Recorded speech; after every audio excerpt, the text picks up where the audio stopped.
Are you a Nigerian and need to register for your tax identification number or verify your existing TIN? This step-by-step guide shows you exactly how to do it yourself, saving you thousands of naira. First, here's what a completed TIN certificate looks like. Notice the important details written on the certification. Now let's access the official Joint Tax Board Open your browser. I'm using Chrome, but any browser works. Go to the official JTB website as displayed on the screen. I'll show the exact link in the description. On the homepage, you'll see three main options. For new TIN registration, select Individual Registration or select Non-Individual Registration for businesses or corporate bodies. Let's start with checking TIN status. Under Verify Your TIN, click Here to Proceed. You'll see a form asking for your personal details, date of birth or date of incorporation. Fill in all required information accurately. Double-check each field, especially your name and date of birth. Select Search Criteria, NN or BVN or CAC registration number.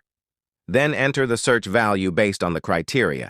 Then tick the reCAPTCHA. Then click Submit or Verify. You'll see a success message with your complete tax details displayed. This confirms your registration is active and valid. From here, you can enter your email to receive the certificate electronically, or simply click Download to save the PDF directly to your device. Okay then, once downloaded, open the file from your notifications or downloads folder. This is your certificate.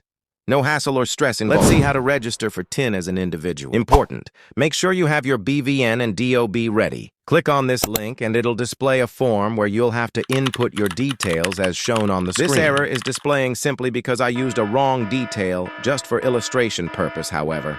Ensure you put in your correct BVN details to avoid being blocked. Multiple wrong attempts can temporarily block access. The system is designed to prevent fraud, so take your time with each step. With accurate details, the process is seamless but requires entering additional personal information, address, occupation, means of identification, and contact details. Have your ID card and utility bill ready before starting. That's the complete process. You've successfully checked your TIN or registered for a new one without paying any agent. Bookmark the official portal for future tax matters. If this helped you save money, subscribe for more guides that help you handle official processes yourself. Next year, when TIN becomes mandatory for everyone, you'll already be prepared.